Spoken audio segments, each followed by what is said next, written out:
monde te ressemble, et ton or est ton argent. Si ta pauvreté n'est pas son ton cœur, quand tu es sûr du Dieu que tu pries, le Dieu qui t'a appelé selon son dessein, notre force, c'est de connaître notre position dans le dessein. Car si le programme des hommes échoue, le programme de Dieu n'échoue jamais. Si je me suis égaré, Dieu me ramènera.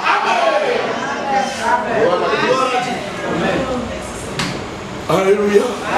Et on a jeté Jonas.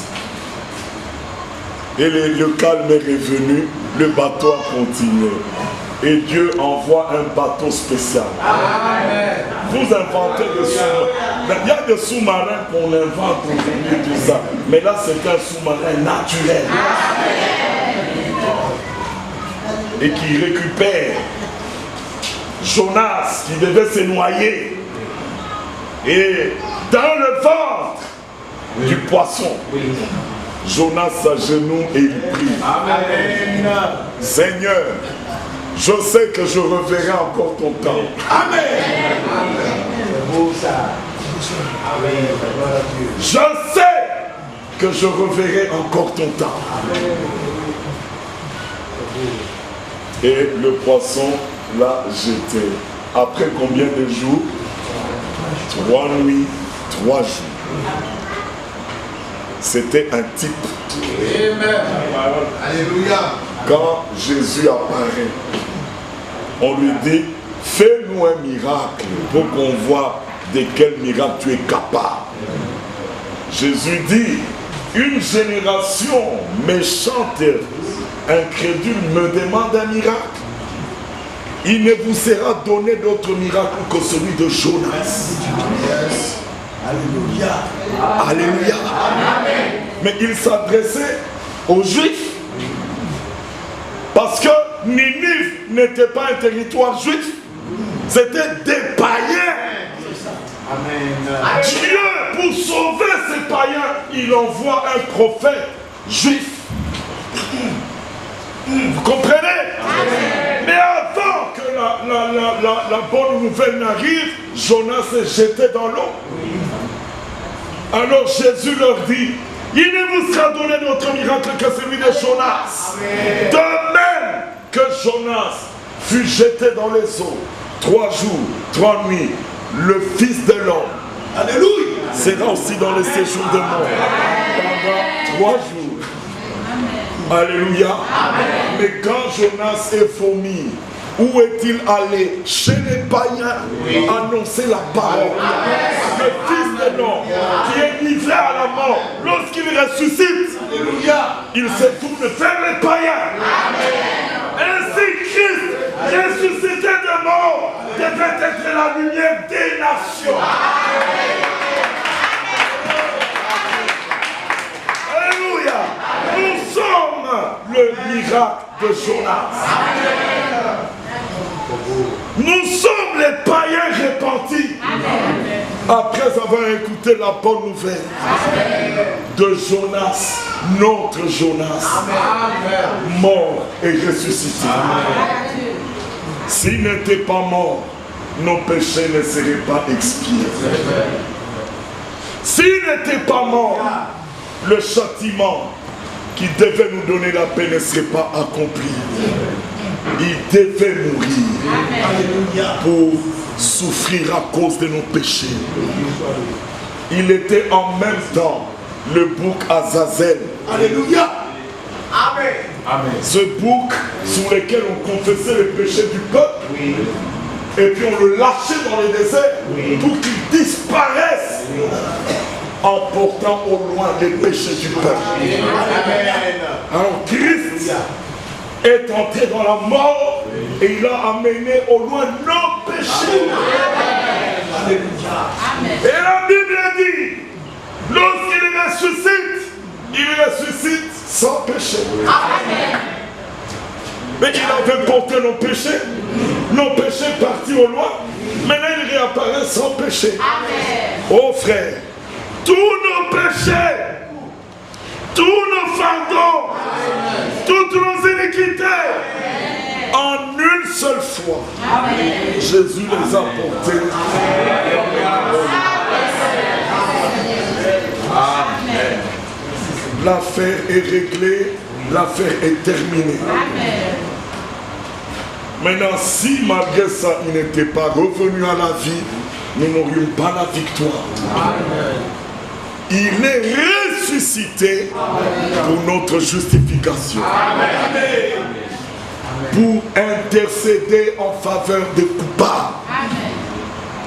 Pour se mettre aux côtés à la droite de Dieu comme avocat. Amen. Avocat de qui? Avocat pour toi. Amen. Amen. Alléluia. C'est pourquoi la Bible dit, mais si tu as péché, ne fuis pas. Confesse ton péché. Car nous avons auprès du Père un avocat. Alléluia. Que le Seigneur soit loué. Amen. Jonas, un homme choisi pour une mission, Dieu ne pouvait pas changer. Zacharie et Élisabeth, un couple choisi pour que Jean-Baptiste naisse, Dieu ne pouvait pas changer. Aujourd'hui, mon frère, si tu sais que tu es élu, Dieu ne changera pas. Amen. C'est impossible. Alors, frère, l'élection est une volonté de Dieu exprimée aussi aujourd'hui. La prédestination est dans la volonté de Dieu révélée aujourd'hui. Amen.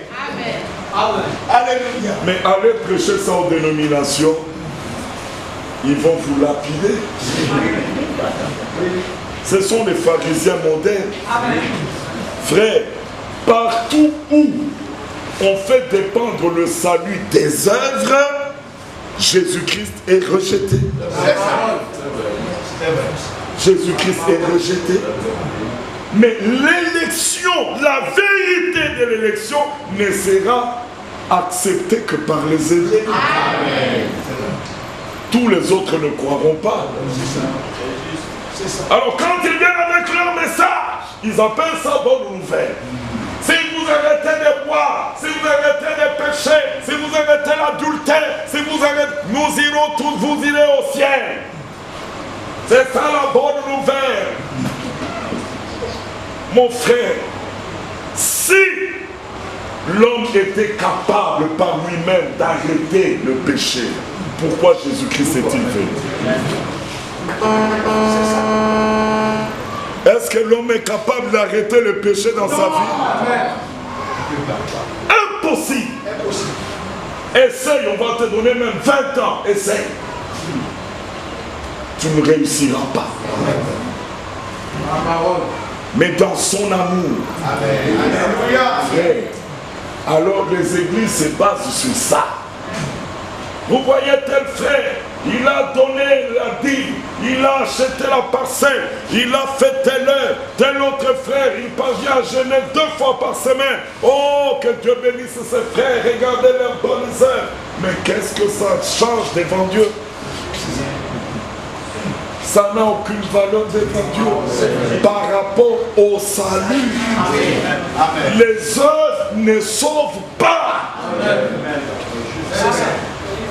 Alors quand les dénominations bâtissent leur système sur ce fondement des œuvres, Paul apparaît. C'est ça.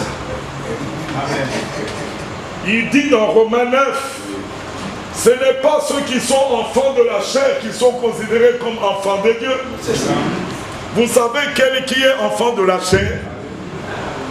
L'exemple c'est Ismaël.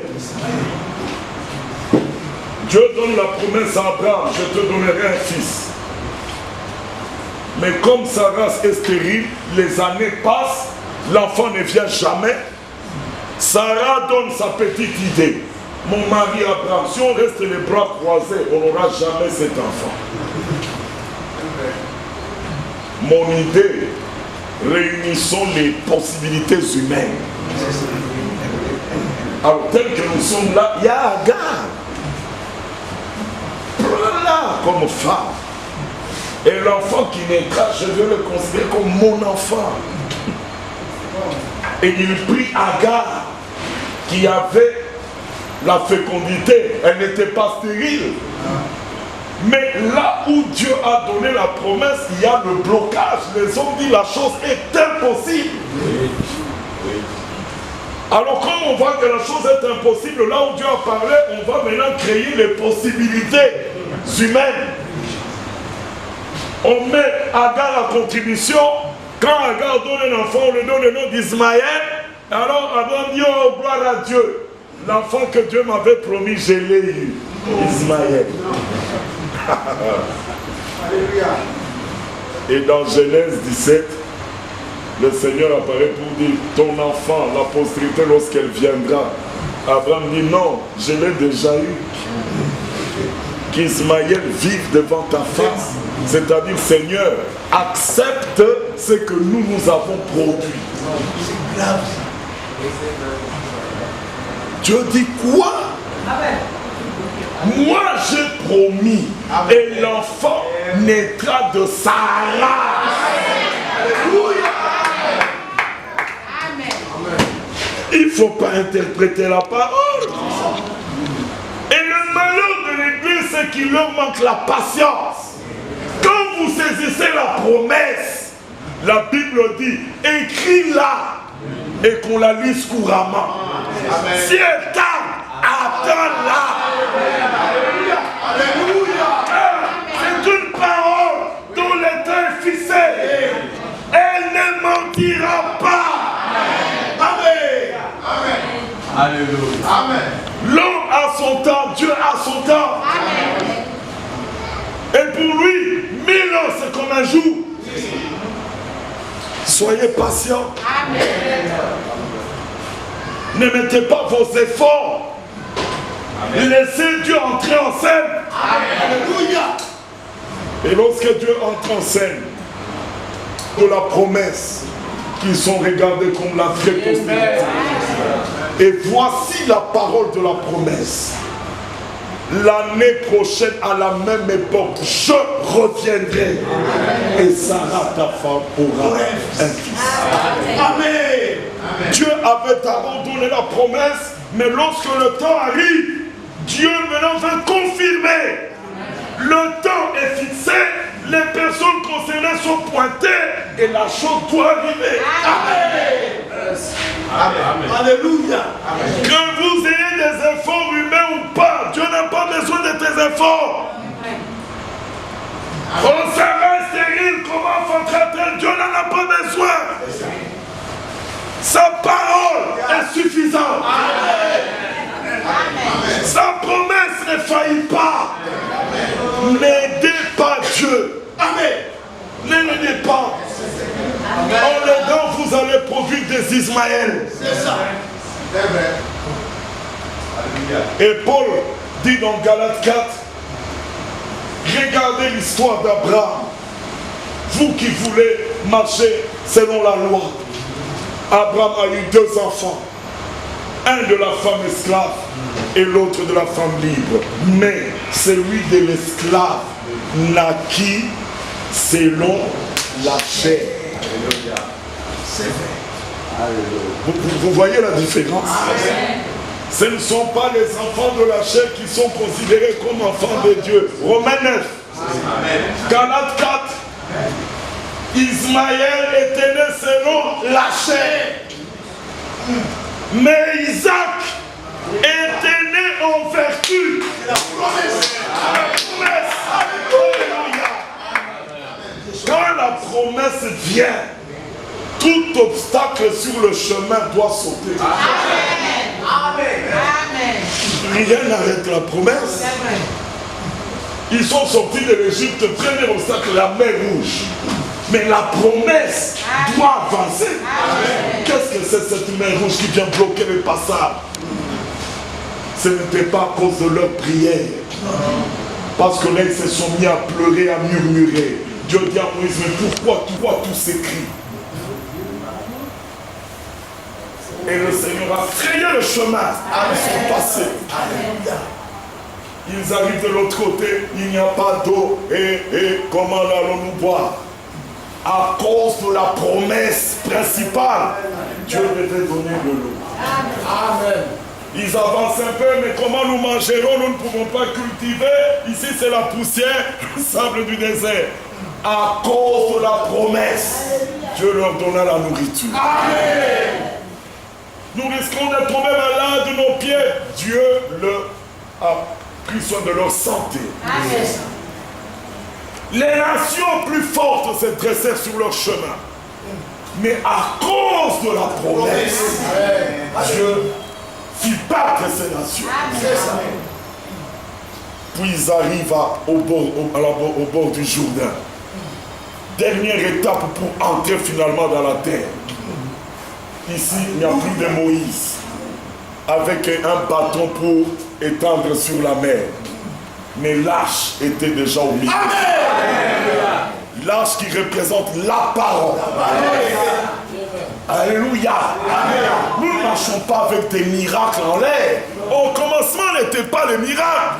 Au commencement était la parole. Amen. Alors Dieu dit à Josué, voici comment vous procéderez pour traverser. Que les sacrificateurs, fils de Lévi, s'élèvent et portent l'arche sur leurs épaules. Alléluia. Et que les peuples se tiennent à distance, parce qu'ils vont passer par un chemin qu'ils ne connaissent pas encore. Mais qui va montrer le chemin? C'est la parole. Amen. Alléluia. En effet, vous venez comme ça sans miracle. Le miracle est là, c'est la parole. Amen. Amen. Et Josué dit que les sacrificateurs entrent d'abord dans l'eau. Oh, mais on risque de se noyer. Vous obéissez. Amen. Et les sacrificateurs qui avaient la parole, la volonté de Dieu pour leur jour. Amen.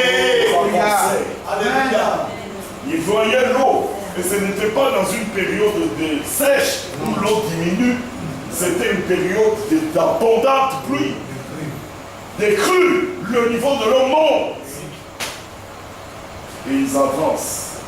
Dès que les pieds avaient touché l'eau, l'eau s'est enfuie. Alléluia. Alléluia. L'eau s'est enfuie en laissant le passage. Est-ce que la puissance était dans les pieds? Non. Non. Mais c'était les pieds des porteurs de la parole. Alléluia. Ils sont beaux. Ils sont beaux. Les pieds de ceux qui portent la bonne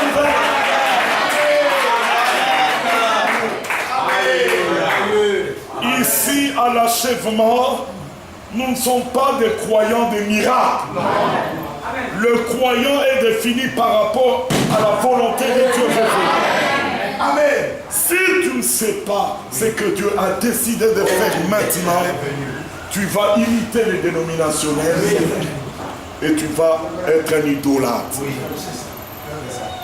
Dieu tient à faire connaître sa volonté. Et sa volonté aujourd'hui, c'est que le vieil évangile soit d'abord rétabli. Et que les élus fassent des expériences originelles. Amen. Mais le fondement de tout, c'est par la foi. Amen. Par la foi. Amen. Mais si vous êtes un Ismaël né par les efforts, il n'est pas possible que la foi marche avec un tel enfant. Parce qu'à chaque fois, il vous dira, mes frères, si on ne fait rien, il n'y aura rien. Il faut qu'on fasse quelque chose. Où est la foi? Alléluia. Où est la foi? Amen. Vous faites un pas, frère. Ça fait des jours, on ne voit rien. Il faut quand même faire quelque chose pour qu'on voie. Fils des femmes esclaves, nés selon la chair. Mais Isaac, Isaac, quand la promesse trouve le sein de Sarah stérile. La promesse rend Sarah capable. Quand la promesse trouve Sarah vieillie, la promesse rajeunit Sarah. Elle qui avait vieilli et qui marchait peut-être avec le dos courbé, lorsque l'ange est venu devant leur tente, c'était le Seigneur sous forme de l'ange.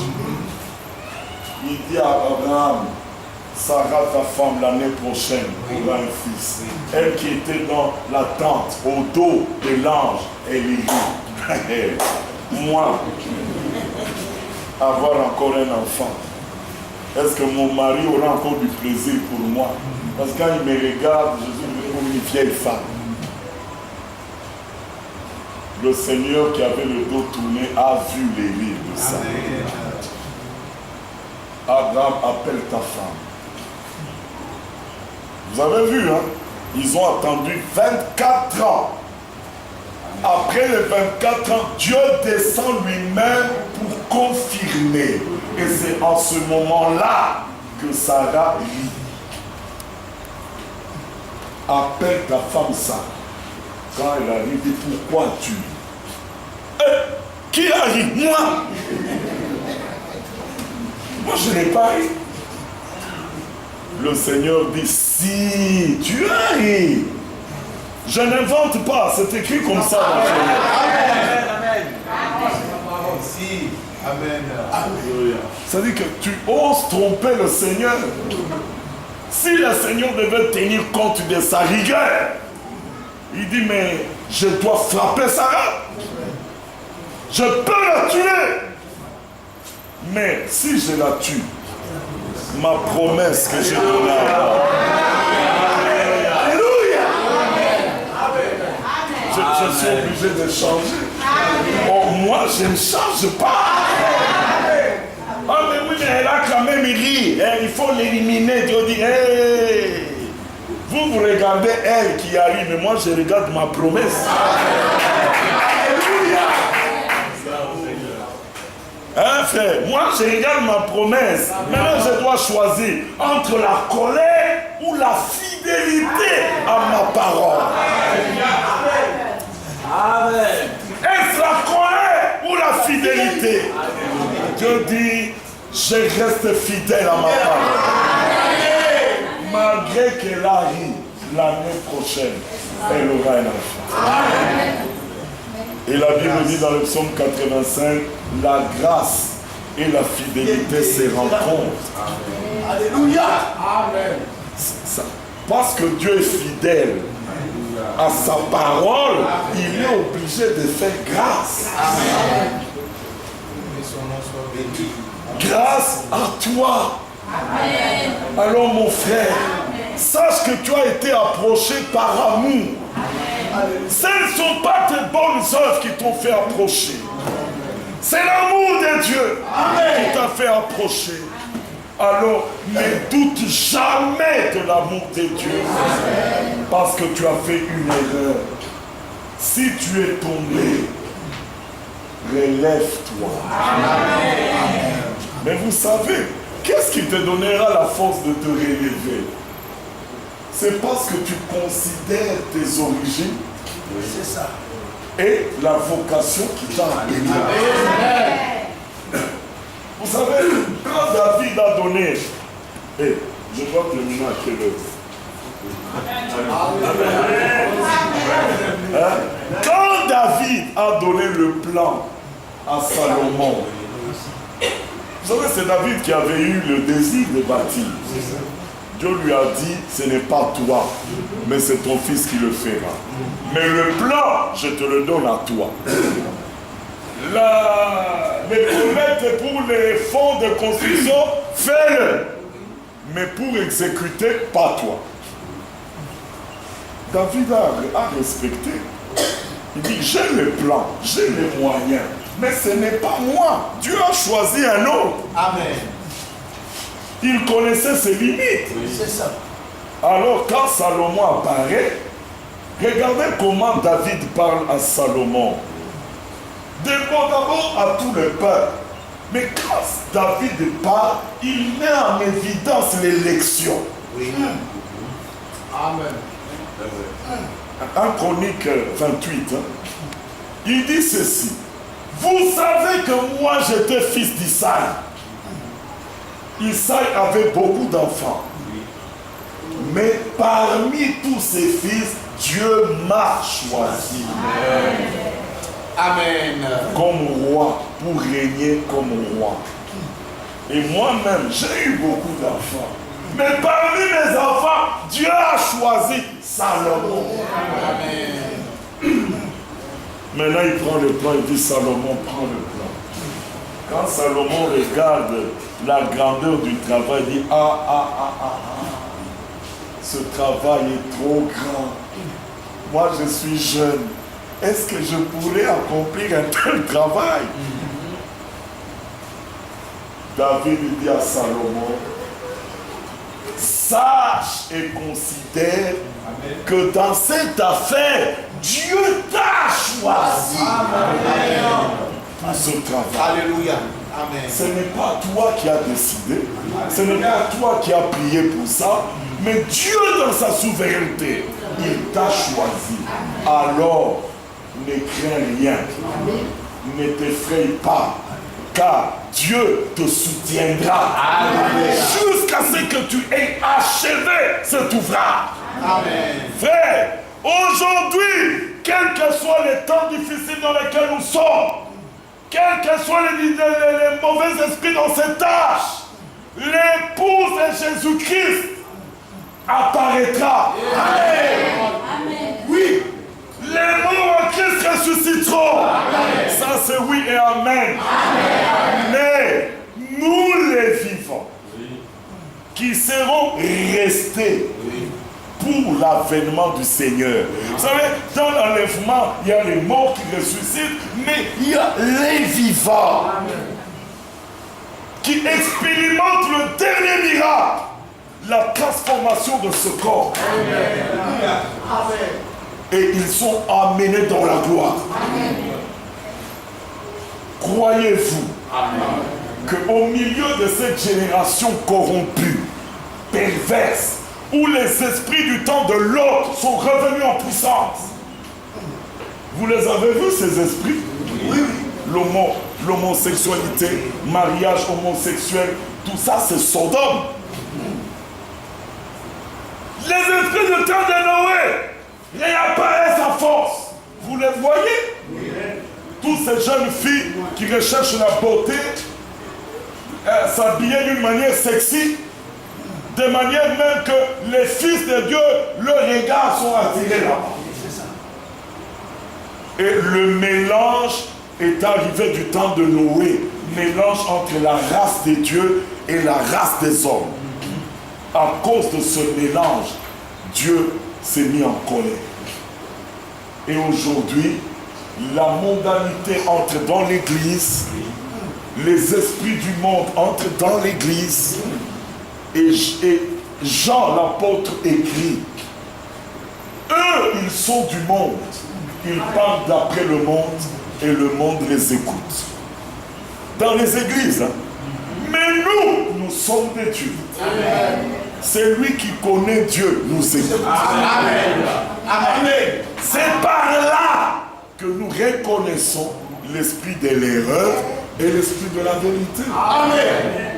Alors, croyez-vous qu'au milieu de cette génération, des hommes vont marcher vivants, traversant toutes ces saletés, ces impuretés, et apparaître à la fin sans tache, ni rite, ni rien de semblable? Amen. Croyez-vous cela?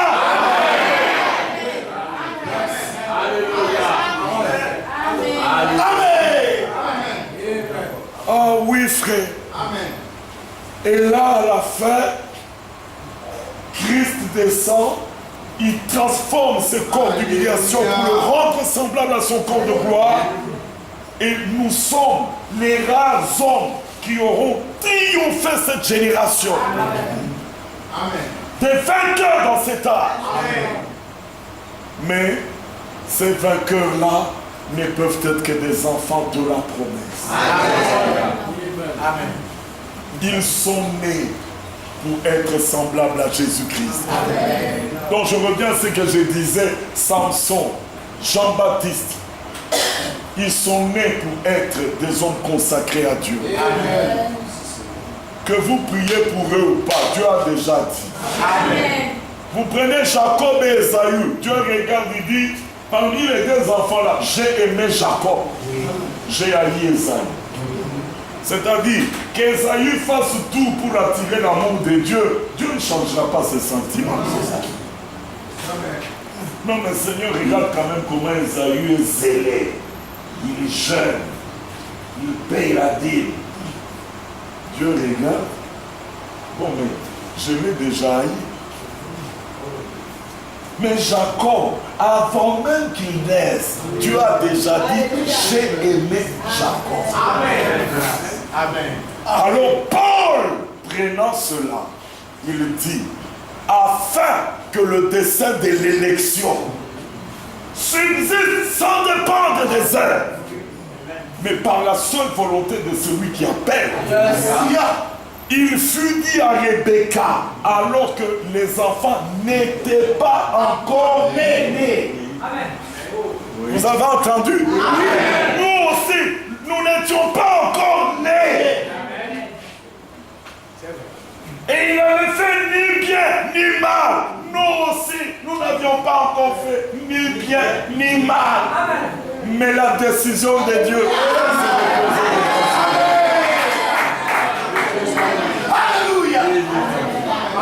alors là, quand les dénominations entendent ça, dit non, mais si vous dites ça, alors notre prédication tombe, notre système tombe, et tout tombe. Mais oui, il faut que tout tombe, et que Jésus-Christ soit élevé. Maintenant, frère, sache et comprends que Dieu t'a choisi pour ce temps de la fin, pour que tu sois un vainqueur. Amen. Sache qui savait qu'il est élu quand il est né sur la terre? Personne. Même quand moi j'étais grand catholique, fervent catholique, pendant tout le temps que j'étais catholique, je ne savais même pas l'élection c'est quoi, je ne savais rien. Mais c'est le jour où je suis venu à la prédication. Amen. Dans la prédication, Dieu te révèle. Comme il a fait avec le prophète, c'est Jérémie. Ou Ézéchiel.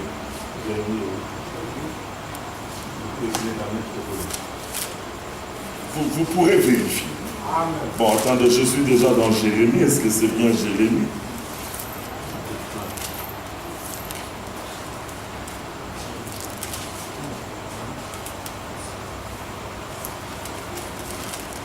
Non, non, c'est...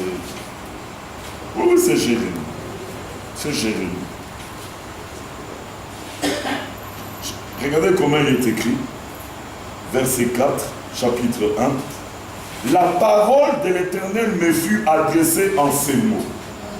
Donc, toute une prédication va sortir ici, Dieu parlant à Jérémie le prophète. Amen. Quelle est cette prédication? La parole de l'Éternel me fut adressée en ces mots. Verset 5. Avant que je t'ai formé dans le ventre de ta mère, je te connaissais. Amen. Amen. Vous croyez cela pour Jérémie ou bien pour vous-même? Amen. Amen. Amen. Mais Jérémie ne le savait pas avant. Il a grandi, il arrive à cet âge, maintenant Dieu lui révèle. La parole de l'Éternel fut adressée à Jérémie en ces mots. C'est ça. Dieu s'occupe de te convaincre. C'est ça. Que tu saches ce que tu es. Amen. Que tu saches qu'en tant que croyant, tu es destiné à quoi? Amen. Jérémie, sache qu'avant que j'étais formé dans le sein de ta mère, je te connaissais. Et puis quoi? Et avant que tu sois sorti de son sein, je t'avais consacré. Je t'avais établi prophète. Est-ce que l'élection a commencé le jour où tu as eu ton baptême? Non, non. C'était avant la fondation du monde. Nos noms ont déjà été écrits.